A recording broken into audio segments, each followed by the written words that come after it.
Buenas noches, bienvenidos una vez más a Rompeviento Televisión por Internet. Estamos en Zona de Impacto y este es nuestro segundo programa. Hoy es lunes, son las 9 de la noche y vamos a estar con ustedes a lo largo de una hora tratando diversos temas.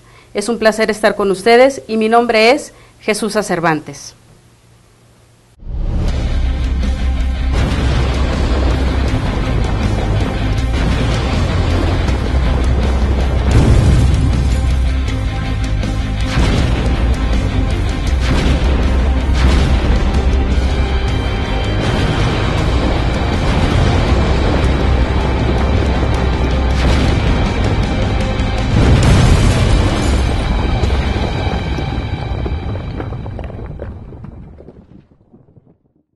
Estamos de regreso en su programa Zona de Impacto. Yo soy Jesús Cervantes y en esta ocasión vamos a hablar de política y narcotráfico.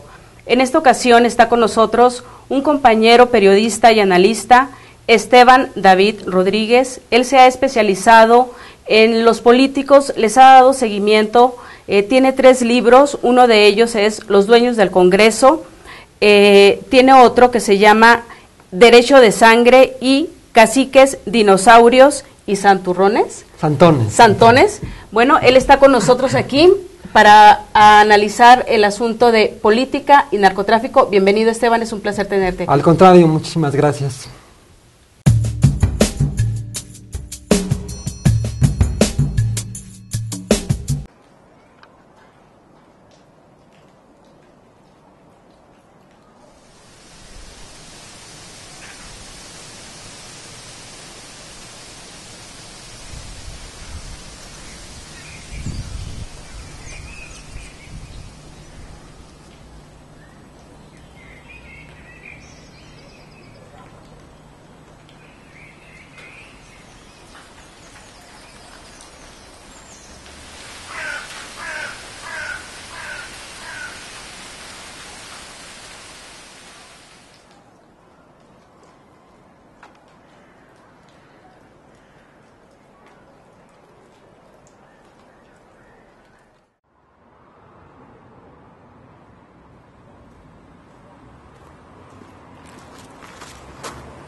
Muy buenas noches, estamos aquí de regreso en Zona de Impacto.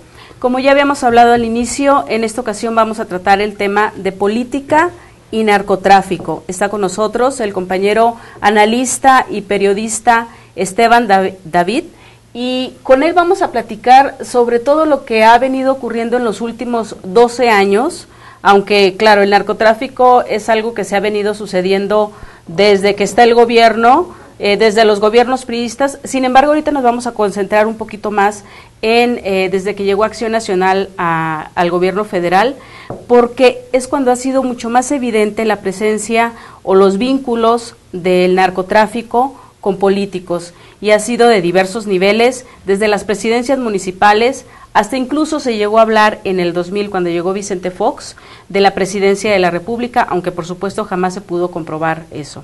En esta ocasión, David nos va a hacer una breve reseña de cómo llegan los diversos grupos del crimen organizado a tratar de cooptar a los presidentes municipales, que son la célula más débil, son el eslabón mucho más débil de todos los gobiernos, y que casi siempre el crimen organizado lo que pretende es establecer connivencias para poder ubicar a gente afín a ellos o gente que puede estar de acuerdo en determinado momento, sobre todo en el área de obras públicas, sí, que es donde a través donde se pudiera estar lavando dinero, o las policías, ¿no?, que son las mucho más evidente, que ahí las colocan para que les avisen cuando el ejército va a realizar algún tipo de operativo, cateos, etcétera. Pero estos son la presidencia municipal es el eslabón mucho más débil, y que el crimen organizado gusta de ir con ellos. Estamos hablando desde los regidores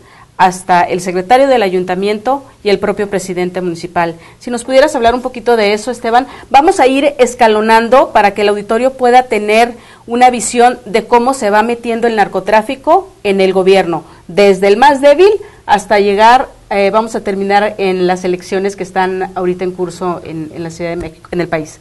Esteban, por favor. Claro, gracias.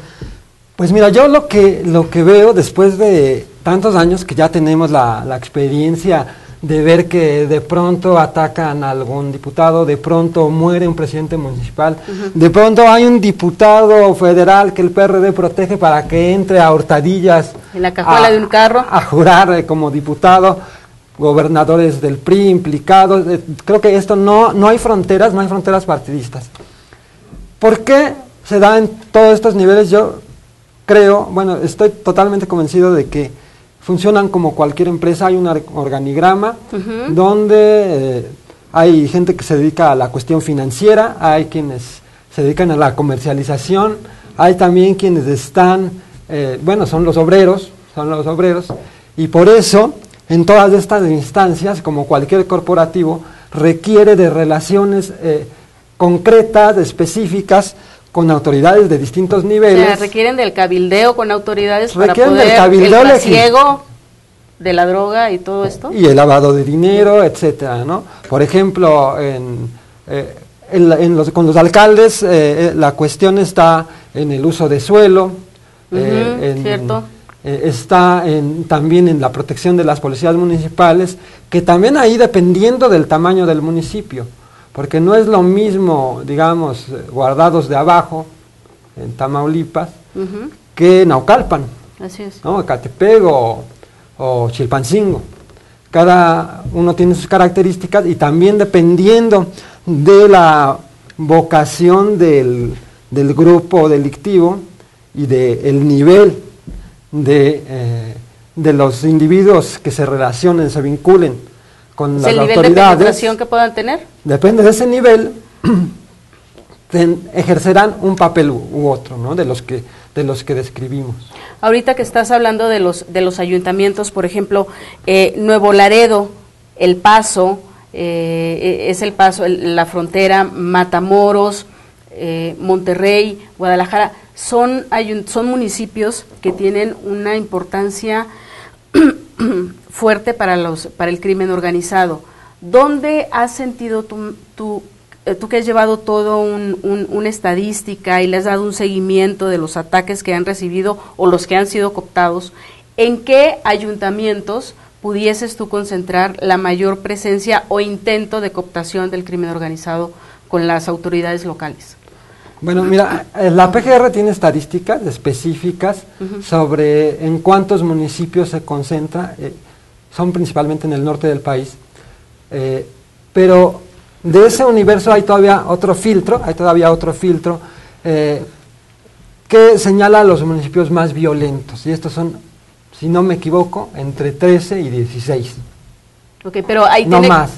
Entonces, ahí es donde más se expresa la violencia, son evidentemente plazas que no están totalmente en control controladas por algún cártel.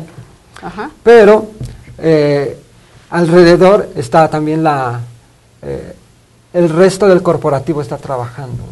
O sea, a ver, para tratar de explicarnos, hay ayuntamientos que son importantes para el crimen organizado, los quieren cooptar a los presidentes municipales, a las policías, en el uso de suelo, los giros negros y todo esto que se tiene que autorizar por el ayuntamiento, pero esos los podríamos clasificar con la importancia de la plaza, lo violento que pueden ser, pero hay otros con la vocación del propio, digamos, territorio, por ejemplo, con las necesidades del grupo delictivo. Exactamente. Por ejemplo, si se siembra, no sé, amapola, si se siembra, o las metanfetaminas que se procesan en Michoacán, va dependiendo de la vocación del propio crimen organizado o cártel, la cooptación que se da, y lo podemos dividir con base en eso depende todo el país. Depende del nivel de control.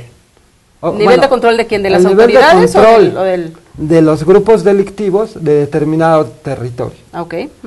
Depende del objetivo que tengan para ese territorio, es decir, si es un territorio de tránsito. Únicamente, o de siembra.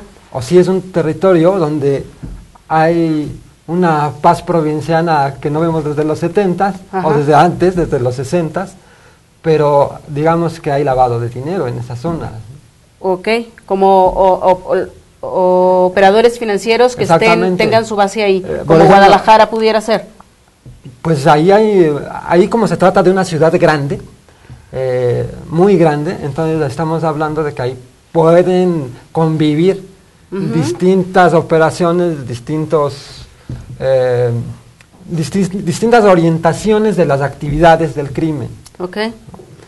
Entonces no podemos hacer una división de los ayuntamientos del país, únicamente nos podríamos basar en el norte, que es de trasiego, los que están en zonas de puerto, trasiego también, no sé, algunos de Sinaloa de siembra, Michoacán, Oaxaca, que también es siembra de marihuana, ¿no? Sí, por ejemplo, en esos lugares es indispensable que haya un control del ayuntamiento por parte de la policía municipal, para que en este caso les dé pitazos, les avise si va a haber algún operativo, etcétera. La información que requiere el grupo delictivo es la misma que la que requeriría, por ejemplo, ¿cualquier grupo empresarial? Cualquier grupo empresarial. Evidentemente estos grupos están al margen de la ley.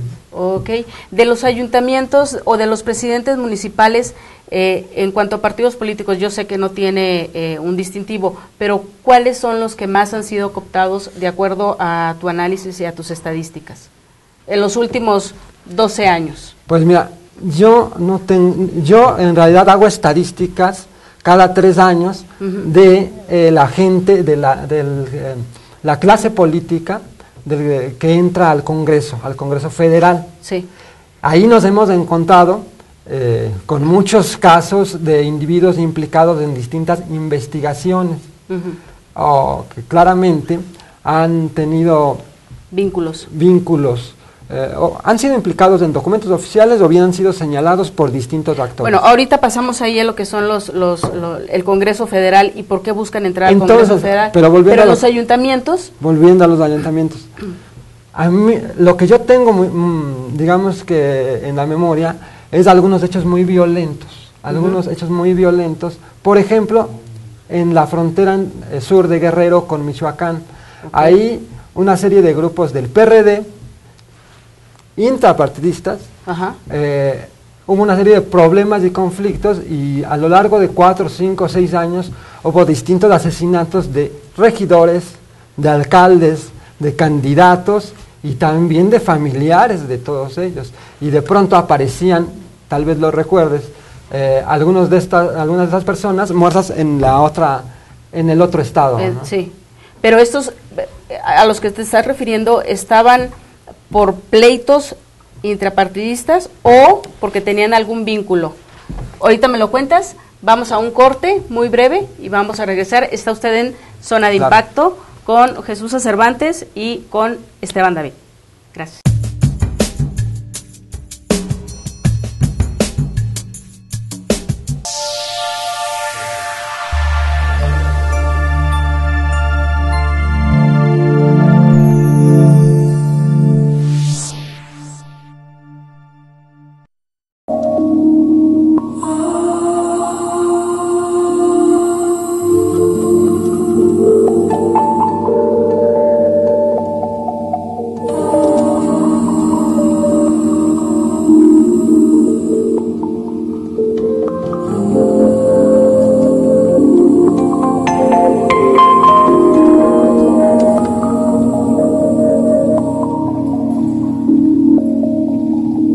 No se vale engancharse en la agenda electoral sin haber parado la guerra y el modelo económico que nos está devastando. ¿Cómo vamos a parar la guerra? ¿Qué está pasando en México?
Estamos de regreso aquí en Rompimiento, televisión por internet, en Zona de Impacto. Estamos con el tema de políticos y narcotráfico. Nos decías, Esteban, que no es precisamente que sean priistas, perredistas o de cualquier otro partido panistas los que coopta el crimen organizado. Sí, no, de hecho hay de distintos partidos. E incluso por ejemplo, uno se imaginaría que estos señores buscan el vínculo a través del PRI, el PAN, el PRD, que son las principales fuerzas políticas. Así es en efecto.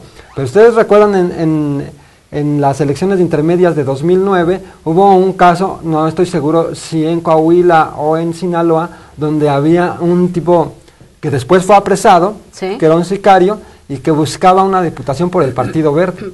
Claro, y también en Michoacán se llegó a dar... en Michoacán hubo algún, ¿no?, panista también implicado en investigaciones de la DEA. Bueno, y cómo olvidar el michoacanazo de 2009, donde son de todos los partidos políticos, claro, ¿no?, que finalmente todos están libres porque la PGR no pudo justificar, ¿no? Esa es una parte importante. Esa es otra de es otro de los temas que vamos a abordar ahorita. Pero bueno, pasando de la presidencia municipal y de los ayuntamientos, que no hay que olvidar que el crimen organizado le interesan 3 puntos, como nos dijo ahorita Esteban, que es la policía, cooptar a las policías, cooptar a los encargados de obras, que es para lavar dinero, ¿sí?, que puedan ellos licitar, ¿no?, crear empresas, los propios grupos de crimen organizado y poder licitar obras, ya sea de asfalto, pintado de escuelas, ¿no?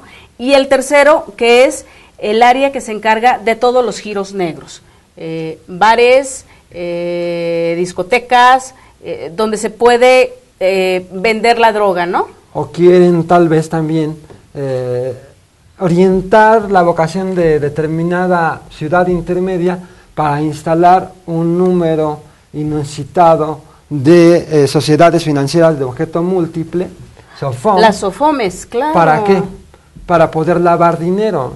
Claro, Entonces, que ellos a través de las SOFOMES solicitan crédito y el dinero sucio, el dinero negro, pasa incluso por los créditos del propio gobierno federal, ¿no? Así y es. se limpia, se mezcla el Así dinero es. sucio del narcotráfico con el dinero que autorizan los diputados en el Congreso de la Unión. Así es, ha habido, bueno, además de diputados, además de diputados implicados, ha habido delincuentes que de pronto aparecen ¿Dirigiendo una SOFOM? en programas lo recordé por Ah, lo que claro. comentabas, en programas como Como los del rurales, campo. ¿no? Del campo, etcétera. Ok, sí. No, bueno, pero volviendo a lo que me preguntabas, sí, estas sociedades de inversión, por ejemplo, se multiplicaron con cierta... Con Francisco Gil Díaz, cuando No, estuvo sí. en Hacienda, que les dio Sí. bandera blanca y se empezaron a multiplicar. Bueno, eran las SOFOLES, después viene una reforma ya a principios de esta legislatura, Así es. donde vienen las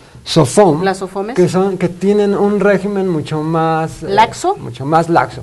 Entonces, si tú hilas, por ejemplo, esto, vas de suspicacia en suspicacia y dices, bueno, si vemos que hay 24 individuos en el Congreso, en la Cámara de Diputados, que han sido implicados o mencionados. No quiere decir que todos sean culpables, pero es un tema tan difícil de verificar para la autoridad, ya no imaginemos para los medios, ¿no? Ujú. Entonces, si vemos que en esa legislatura se aprueba o se le da esta libertad a este modelo tan libre a la SOFOM, pues ¿qué puedes pensar? Que en efecto ha tenido ese cabildeo negro ha tenido resultados. Pero qué interesante es esto que mencionas, que el crimen organizado puede determinar la vocación de un municipio. O de una región, claro. O de una región, claro, que donde pueden confluir varios municipios. Por ejemplo, estas sociedades de inversión de pronto empezaron a surgir a reproducirse bíblicamente como hongos en Guanajuato. Ajá. Entonces, pues si hilas todos los cabos puedes tener una muy buena teoría que tal vez de pronto venga algún procurador o procurador y diga que no tiene ningún sustento. Sí, mira, yo recuerdo el dirigente de Unifim, que fue vocal del IPAP o del FOBAPROA y después convertido en IPAP, que hoy es presidente de Unifim. Él hablaba de lo difícil que está haciendo para ellos poder controlar, porque ahí es donde están todas las SOFOMES, ¿no? Sí, poder controlar, y que incluso les han estado dando cursos a sus funcionarios para que puedan detectar lavado de dinero, ¿no? Pero bueno, ahora vamos a pasar con el siguiente estadio, que serían los congresos locales y el Congreso Federal, porque ya hemos encontrado a través de varias legislaturas, como bien decías, Esteban, que hay algunos que o están mencionados en informes de la DEA, en informes del FBI o de la PGR, o fueron hace 5 o 6 años presidentes municipales, no sé, por mencionar un nombre al aire, Ciudad Acuña, y resulta que después, con el paso del tiempo, ese presidente municipal se convierte en diputado federal, ¿sí? Y está justamente haciendo leyes para uno pudiera sospechar para beneficiar al crimen organizado, como el ejemplo que acabas de poner de las SOFOMES. Entonces vamos a hablar de los diputados, ¿sí? Porque es muy interesante. Hace 2 legislaturas hubo varios legisladores del PAN y del PRI que tuvieron muchísimos atentados. Yo recuerdo, por ejemplo, a David Figueroa del PAN, que llegó como diputado por Agua Prieta y era el coordinador de Felipe Calderón en su campaña del 2006, ¿sí? Y tuvo un atentado tuvo un atentado su papá 2 semanas antes de las elecciones, ¿no?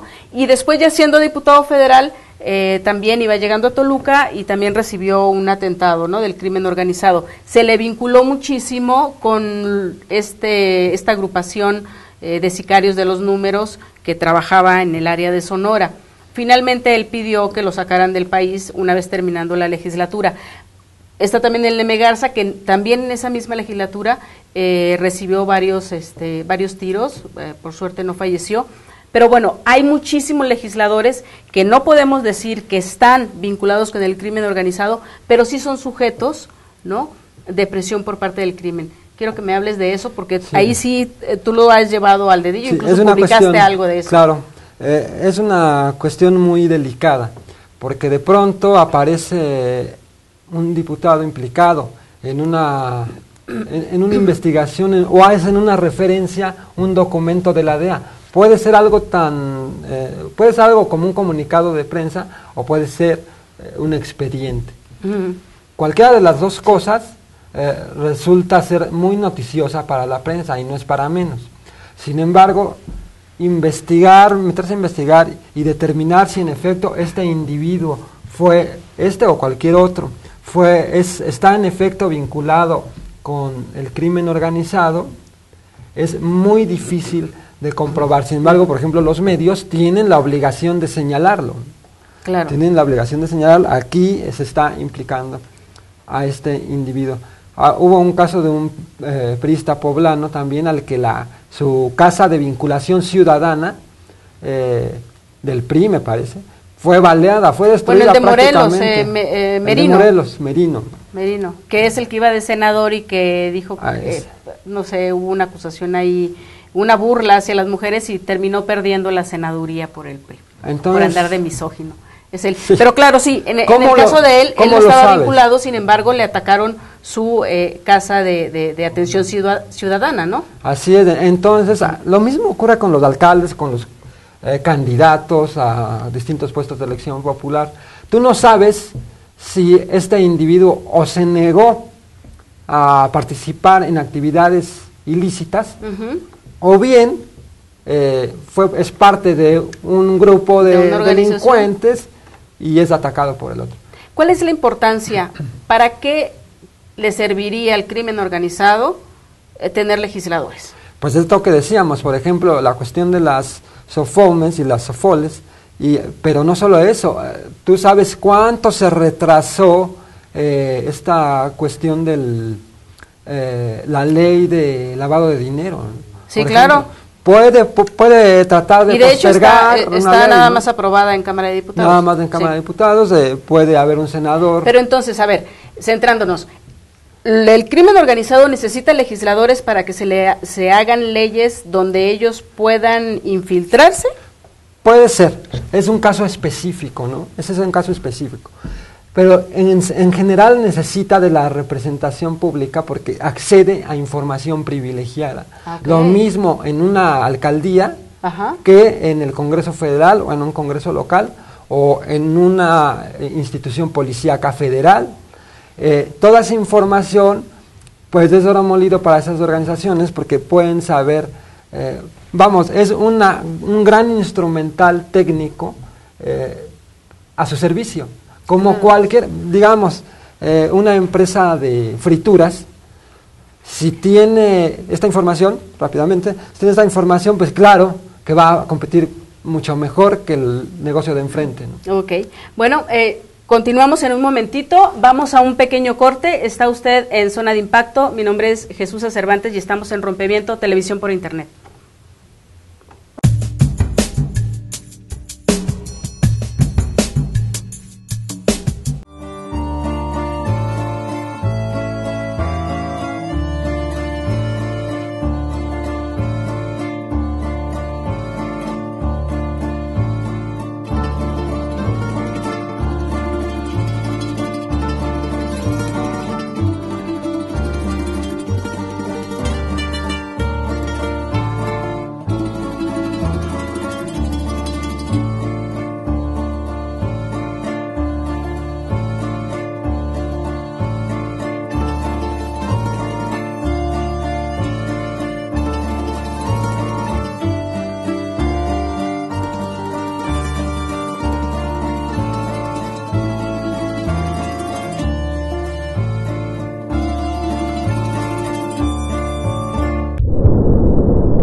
Mexicanos y mexicanas, en México estamos ganando la guerra contra el narcotráfico, aunque no lo parezca. Aquí no hay impunidad y quien comete un delito se le llama delincuente y se le enfrenta con todo el peso de la ley. En realidad no se trata de dividirnos a nuestro país. Yo ni los veo ni los oigo, porque ni nos beneficia ni nos perjudica, sino todo lo contrario. Si me preguntan sobre el precio de la tortilla, pues no lo sé. No soy la señora de la casa. Mi propuesta es muy clara. Por primera vez en la historia de este país, podemos decir con firmeza que hemos logrado garantizar empleos justos y bien remunerados para todas y todos los jóvenes de México.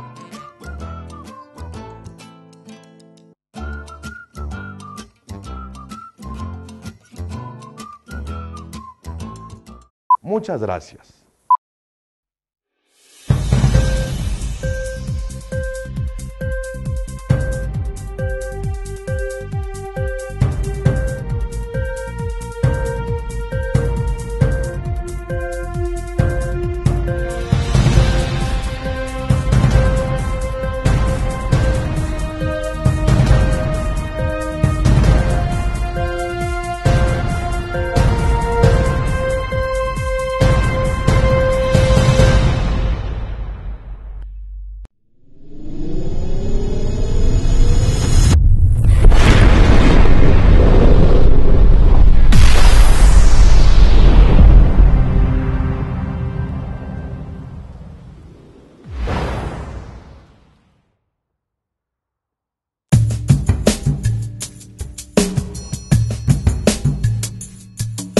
Buenas noches, gracias por seguir con nosotros. Estamos en Zona de Impacto. Soy Jesús Cervantes y estamos aquí con nuestro compañero Esteban David. Esteban, nos hablabas aquí de cómo le interesa al crimen organizado tener representantes en las cámaras locales y el propio Congreso de la Unión. Sí, así es. En la medida en que ellos acceden a información privilegiada, como cualquier empresa lo haría, pues evidentemente tienen más elementos para tener una mayor competitividad en el mercado del que estemos hablando. Puede ser una empresa de frituras, una empresa de pan frío, puede ser una empresa automotriz o puede ser el narcotráfico. Si tienen información privilegiada de cómo viene determinada legislación, si pueden retrasar la aprobación de legislación que le puede resultar adversa, si pueden promover la determinada iniciativa para beneficio de alguna de sus divisiones de actividad, bueno, pues eso le es muy fructífero para cualquier grupo empresarial y también, por supuesto, para las organizaciones criminales. Y también me hablabas de los grupos clientelares, sí, ¿no? Y cómo se va infiltrando también el narcotráfico ahí y los grupos clientelares relacionados con políticos o gente con candidatos a puestos de elección popular. Sí, lo que yo planteaba es que los grupos clientelares, que ¿quiénes son? Bueno, son los grupos de ambulantes, los tianguistas, taxistas, etcétera, pero especialmente los tianguistas, los mercados sobre ruedas. ¿Por qué? Estos grupos que les son útiles electoralmente a todos los partidos en cualquier ciudad o municipio o estado, porque representan una organización que actúa en bloque para ir a las elecciones y que funcionan como avanzada proselitista y electoral,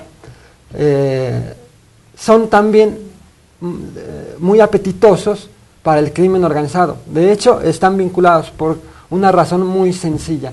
¿Quién distribuye o cuántas empresas están alrededor del narcotráfico?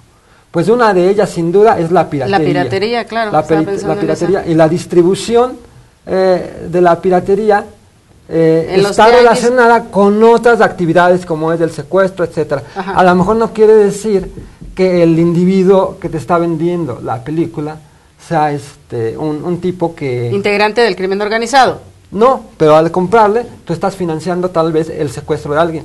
Okay, entonces, sí, en lugar de a veces hacer esos comerciales chabacanos que te dicen que no seas un papá pirata, Deberías plantear, oye, ¿sabes qué? Estás financiando aquí una serie de actividades, posiblemente, claro, una serie de actividades ilícitas. Ese es un extremo. En el otro extremo de la cadena de estos grupos de comercio informal en las ciudades del país, en todas las ciudades del país, está la política. Está la política institucional, el sector institucional, porque son como decíamos, muy atractivos. Y necesarios, ¿no? Y necesarios, porque son avanzadas, proselitistas y electorales. A ver, entonces quiere decir que un cártel el crimen organizado puede organizarte un mitin sin que, sin que yo, que no formo parte de ese mitin, no me dé cuenta. O sea, ¿tienen esa capacidad? Tal vez, porque si definen una candidatura, evidentemente los grupos clientelales del PRI, del PAN, del PRD, por supuesto, estarán ahí atrás apoyando a ese candidato, porque probablemente surgió de un liderazgo de estos propios grupos clientelares. O puede ser un grupo de taxistas, pero está vinculado con el grupo de tianguistas. Y esto puede operar en la ciudad de Puebla, en Cuautitlán, hasta en el municipio más lejano, ¿no? Por supuesto, porque son, para ambos sectores, son atractivos y necesarios, tanto para el crimen organizado como para los políticos. La política electoral. Y pueden ser utilizados estos grupos clientelares por ambos y en algún momento cruzarse. Y la base puede no saberlo. Claro. Por supuesto. Bien, bien. Oye, y en el caso de los gobernadores, nos estamos yendo ahora, acuérdense, auditorio, que vamos escalando, ¿no? Políticamente. Ahora, en el grupo de los gobernadores, bueno, tenemos el súper conocido caso de Mario Villanueva, exgobernador que hoy ya está extraditado, está purgando una condena en Estados Unidos. Tenemos recientemente el caso de Tomás Yarrington, ¿sí? Un exgobernador de Tamaulipas priista, quien tiene una averiguación previa de 2009 donde se le vincula con el delitos contra la salud. Sin embargo, la DEA también lo está indagando por presunto lavado de dinero. Y aunado con él, con Tomás Yarrington, tenemos también a su sucesor, que fue el señor Eugenio Hernández, quien hace 2 días salió a desmentir, a decir que él no tiene ninguna averiguación previa en su contra, ni está involucrado. Sin embargo, antier mismo, el ejército realizó un cateo a varias de sus propiedades, lo mismo que Tomás Yarrington. Bueno, estos son gobernadores del PRI. Y tuvimos también acusaciones al diputado Julio César Godoy Toscano de Michoacán y que estuvo de diputado federal. Pero ahorita centrémonos en los gobernadores. ¿Qué tan importantes o qué tan fácil es que el narco llegue a penetrar en las campañas y te pueda imponer un gobernador? Bueno, pues para empezar, ¿cuál sería el objetivo de un grupo delictivo?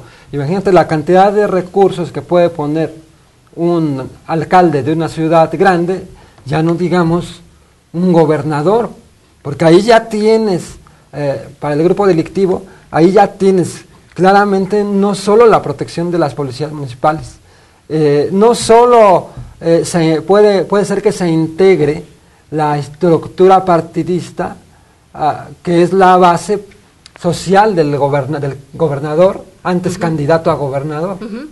Entonces, la cantidad de recursos de la que puede acceder son tanto de impartición de justicia, de protección policíaca y todo lo demás que implica en términos de, digamos, de tranquilidad financiera.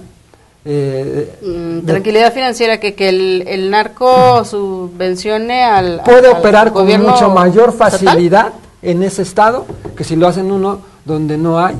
Es decir, puede crear toda una estructura con mucho mayor libertad que si la crea en un sitio donde el gobernador no es de su manufactura, ¿no? De sus simpatías. De sus simpatías, o donde no estuvo financiado, ahora, o donde no es su socio. Bueno, pero hay gobernadores que dicen no a tener un vínculo con el narcotráfico y sin embargo los han ido cercando de tal manera que les es casi imposible no estar vinculados. ¿Estoy cierto o falso en esto? No, yo creo que estás totalmente Es muy difícil que a ese nivel, ya con tanta documentación, no haya cierto nivel de certeza. Sin embargo, yo creo que son muchos más. ¿Muchos más de los que sabemos ahorita? Por supuesto. A ver, vamos a centrarnos en el caso de Tomás Yarrington. ¿Por qué de Tomás Yarrington y por qué de Eugenio? Porque Eugenio estaba propuesto por Humberto Moreira cuando era dirigente del PRI para ser el secretario técnico del Consejo Político del partido. Finalmente no fue y terminó siendo un coordinador de una circunscripción para la campaña de Enrique Peña Nieto, ¿no? Finalmente ahora ya lo bajaron una vez que llegó el nuevo presidente del partido, del Revolucionario Institucional, Pedro Joaquín Caldwell. Pero lo que yo quiero saber es, ¿para qué le interesa o para qué le pudo haber interesado al crimen organizado, que en ese caso son los Zetas, los que están en Tamaulipas, el grupo delictivo de los Zetas? ¿Para qué le pudo haber interesado Tamaulipas?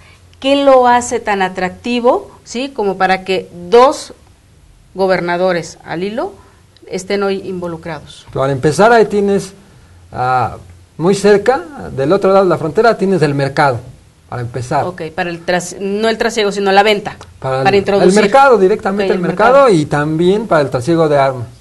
Al trasiego de armas, claro, también por supuesto, está ahí. Si tú tienes a un gobernador que te pone al servicio de esta organización criminal todas las instituciones de procuración de justicia y de persecución del delito, y a las policías locales, municipales y a la estatal, pues con toda probabilidad que tendrán mucho mayor éxito todas tus operaciones de este tipo de las que estábamos hablando, tanto el trasiego de armas como la exportación a gran escala de droga, ¿no? Por supuesto. Okay. Entonces, el caso de Tamaulipas es interesante, atractivo para ellos por la franja fronteriza, tanto para exportar la droga como para importar armamento. Así es, ¿Okay? sí. Pero es que cada lugar tiene, cada estado, cada entidad, cada municipio, cada región tiene una característica que lo hace atractivo, o que le cubre una necesidad. O determinado proceso dentro de su comercialización, dentro de su trabajo, del crimen organizado, puede hacerlo en determinado momento atractivo para coparlo. Ok, bueno, continuamos en un momento, estamos en Zona de Impacto y regresamos.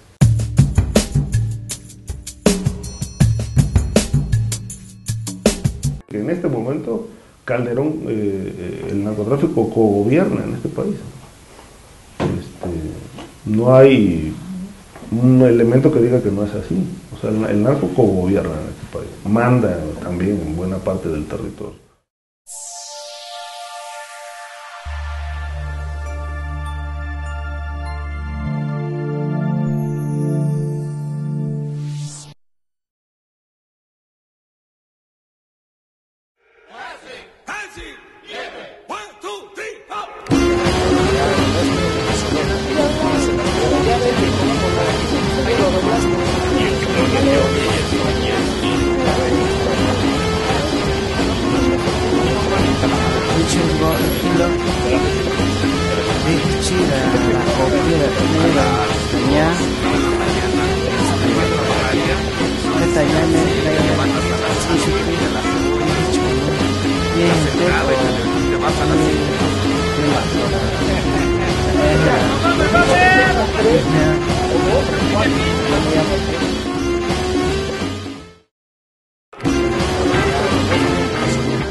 yo diría que en todas sus dimensiones, el EZ es un contrapeso y que quizá en este momento es particularmente significativo por esta representación simbólica que tiene el zapatismo como una propuesta de carácter ético-política que sí se contrapone en lo que se está convirtiendo la política institucional en el país y en el mundo.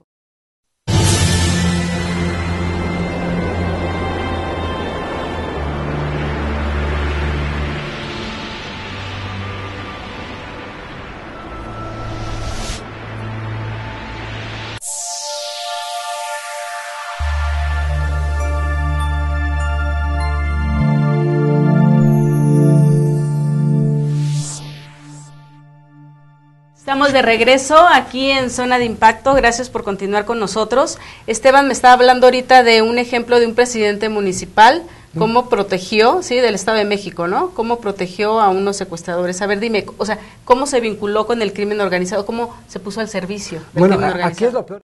Vemos exactamente, pero mire, los hechos fueron así.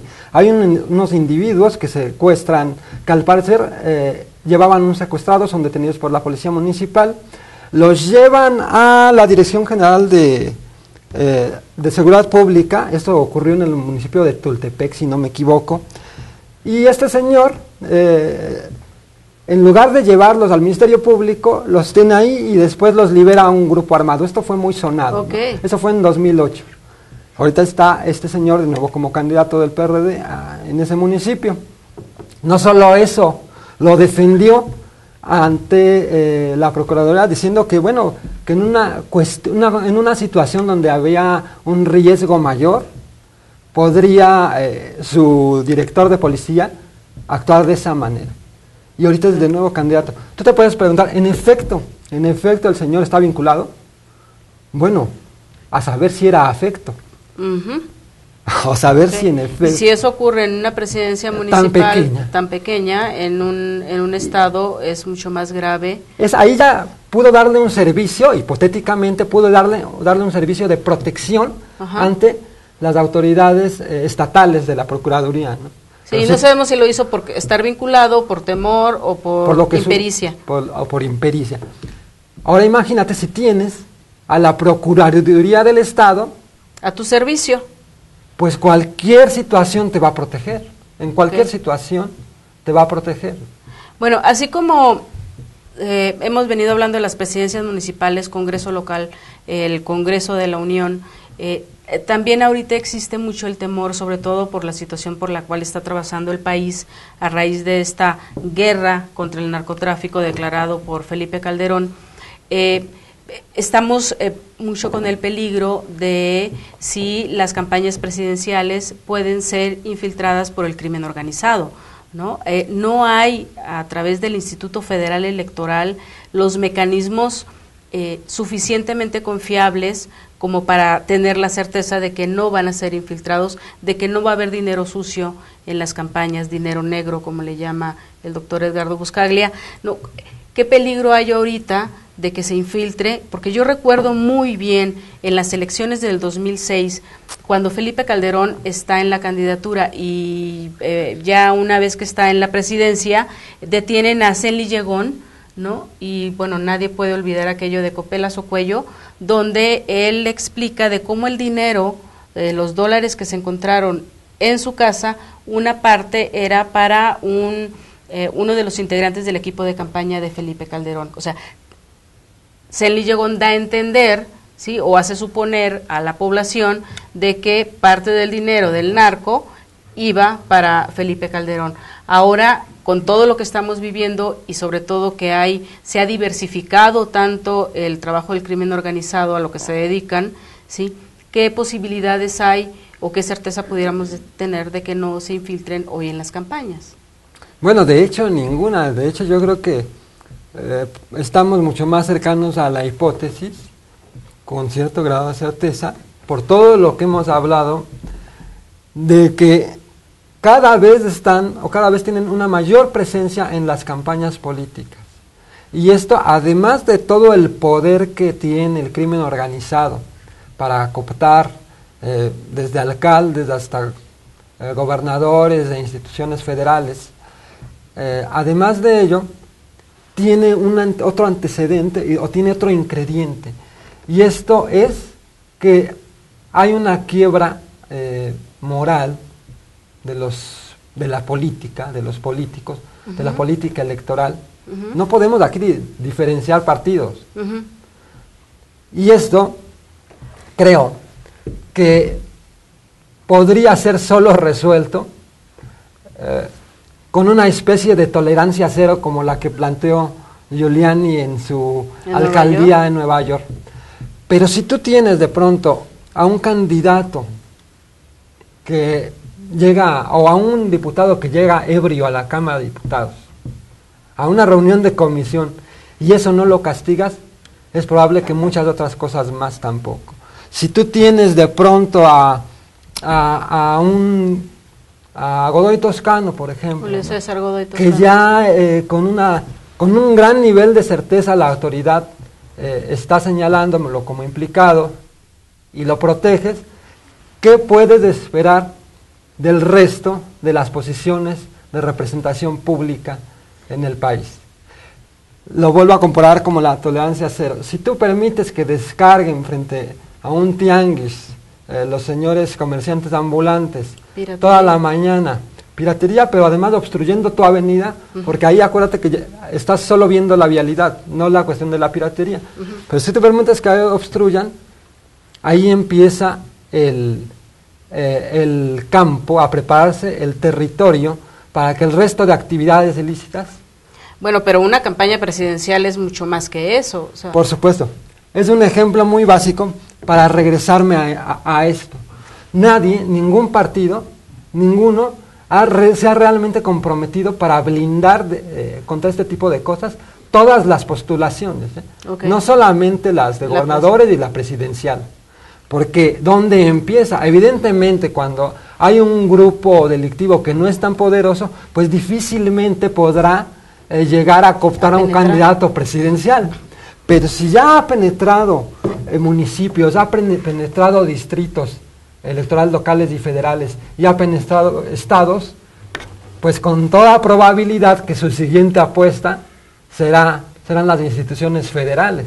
Bueno, en el caso del crimen organizado, ya lo que hemos visto es que están tan especializados que tienen, o sea, saben todo un sistema financiero, son gente que ya está capacitada, y supongo yo, no sé, que ya pueden en estos casos realizar toda una ingeniería financiera como para poder llevar una doble contabilidad, que a los partidos se les acusa mucho de eso, ¿no? De llevar una doble contabilidad, que una cosa es lo que tú llevas al Instituto Federal Electoral para que te verifiquen y te certifiquen de que no rebasaste los topes de campaña, pero lo otro no te lo pueden revisar, y ahí es donde se pudiera estar infiltrando el crimen organizado. Además, no hay un control de parte de quien está de candidato de cualquier partido político como para poder estar fiscalizando. Para eso tiene gente, se supone, ¿sí?, gente que está preparada para poder detectar cuando alguien se infiltra. Pero todos nos podemos preguntar, ¿tú cómo distingues a alguien del crimen organizado que estudió en una de las mejores universidades y sabe perfectamente de contabilidad? No, digo, si ya vimos cómo Banca Unión llegó a estar también un integrante del crimen organizado hace como 20 años, no, fácilmente hoy lo pueden hacer. No es fácil poderlos detectar. A eso me refiero, justo a lo que decías. Me refiero a que si no hay un filtro previamente, desde las nominaciones, un filtro real, va a ser muy difícil que se detengan a la hora ya de los procesos electorales. ¿Por qué? Porque en el proceso previo de selección no hubo filtro alguno. O sea, desde la base. Ahora, estoy pensando en algunos legisladores de Guatemala, por ejemplo, o el propio Ernesto Samper, ¿no?, que finalmente se le vinculó con el crimen organizado y que se dijo que estos habían aportado dinero a su campaña y lo habían llevado hasta la presidencia. Eso desde luego que es posible. Es posible aquí en México que se den este tipo de asuntos. Yo creo que siempre existe la posibilidad. Se han carcomido al nivel que lo han hecho hasta el día de hoy los poderes públicos, con toda probabilidad que no sería descabellado que en un momento no demasiado lejano, estuvieran en condiciones de acceder a un candidato presidencial. Hay que recordar que en este caso Felipe Calderón descartó que en esta elección, con los candidatos que ya estaban nominados, haya esa posibilidad. Bueno, pero lo mismo descartó el PRD en la legislatura que está por terminar y ahí estaba Godoy. Y ahí estaba... Claro, pero estamos hablando de que Felipe Calderón ha estado tan involucrado en este proceso por el que sin duda jamás se le olvidará, que es por este proceso de violencia en el país, de haber planteado en esos términos la guerra contra el narcotráfico, que sin duda pienso que además de que es el hombre que tiene más información al respecto, debe estar hablando pues con bases muy sólidas. Así es.